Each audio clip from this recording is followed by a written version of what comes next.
Oh yeah, so I'm on page 217, 19. Easter Sunday, the air was clear and smelled like the new white linen of the resurrection. Christ was risen. He had walked in hell for 3 days, and on the third day he had risen and was sitting at the right hand of God, the Father Almighty, creator of heaven and earth. The two lines stretched from the steps of the church out to the street. The girls' line was neat. They looked like angels in their starched white dresses, each pair of hands holding a white prayer book and a rosary.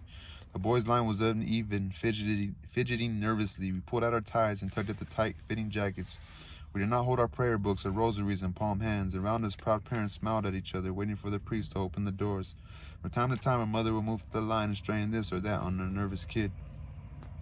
Behind me, Horse whinnied into the clear Christian air. Bones snapped at him, and one of the high school's sodality girls, whose job it was to keep us in line, whacked him on the head. Christ will come to judge the living and the dead, I knew. What was your penance? Horse asked Lloyd. Ain't supposed to tell, Lloyd sneered. Bones got a whole rosary. Everybody laughed. Shh, the high school girl said.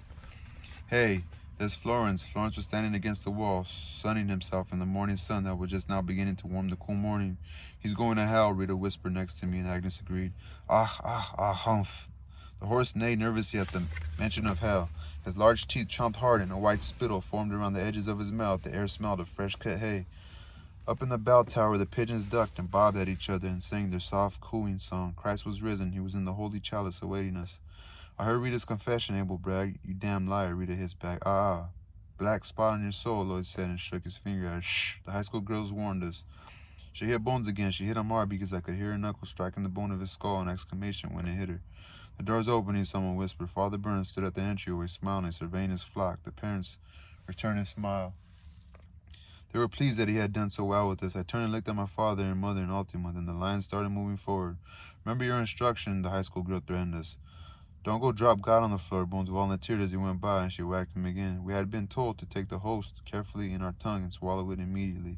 No part of the host must be lost from the time it left the chalice to the time it entered our mouths. Don't go bite on God, Horse whispered. Swallow him carefully, don't chew on him. I wondered how God must feel to go into a horse's stinking mouth. Above us, the choir sang. The two lines moved without incident down the aisle, then filled in the front row of seats. Father Burns went up to the altar bell rang, and Mass began. All during the Mass I prayed. I thought back to yesterday's confession and about the mixed feelings that the revealing of my thoughts had left in me. But I had told everything I thought was a sin. I had cleansed myself completely and prepared to take God into my body. Since the confession, I had talked only to Ultima and my mother. I had kept myself pure.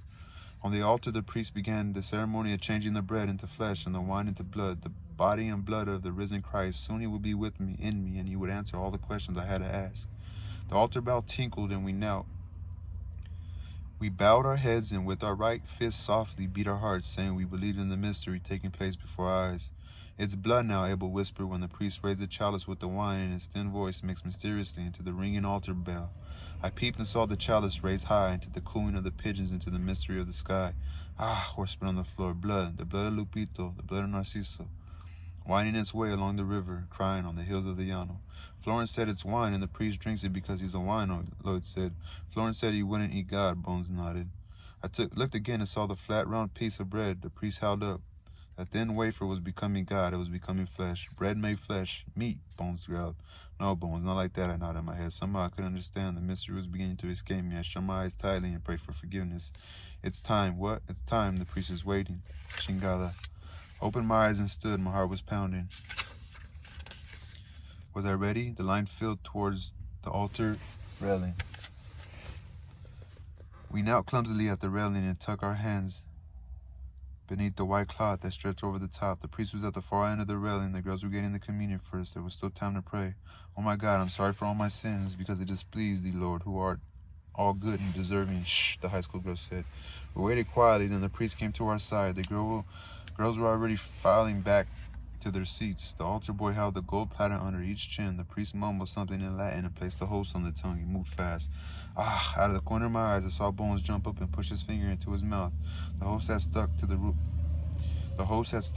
of his mouth. He was jabbing God with his finger, trying to free him, choking on him.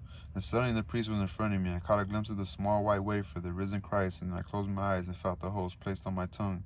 I received them gladly and swallowed them. At last, I flooded the sticky piece of bread with hot saliva and swallowed it.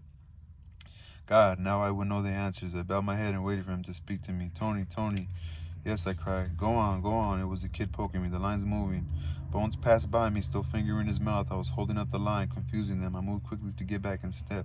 We filed back into the pew and knelt. Lord, I whispered, still seeking God's voice. Dumbass, Ernie poked me. You got everybody mixed up. Damn, I nearly choked.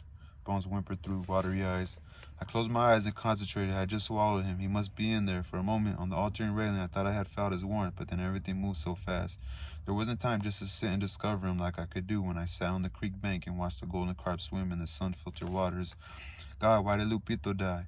Why do you allow the evil Trementinas? Why did you allow Narciso to be murdered when he was doing good? Why did you punish Florence? Why doesn't he believe? Will the golden carp rule? 1,000 questions pushed through my mind, but the voice within me did not answer. There was only silence. Perhaps I had prepared right. I opened my eyes. On the altar, the priest was cleaning the chalice and the platters. The mass was ending. The fleeting mystery was already vanishing. Did you feel anything? I urgently asked Lloyd and clutched his arm. I feel hungry, Lloyd answered. My own stomach rumbled from the morning fast, and I simply nodded. I glanced around, trying to find in someone's face or the eyes the answer that had escaped me. There was nothing, only the restlessness to get home for breakfast. We were standing now. The priest was talking to us. He said something about being Christians now and how it was our duty to remind our parents to contribute to the collection box every Sunday so that the new school building could be built and sisters could come to teach us. I called again to God that was within me, but there was no answer, only emptiness. I turned and looked at the statue of the Virgin. She was smiling, her outstretched arms offering forgiveness to all. Ite misa est, the priest said. Deo gratis, the choir sang back, and the people stood to leave. It was over. All right, that was chapter 19. Peace, y'all.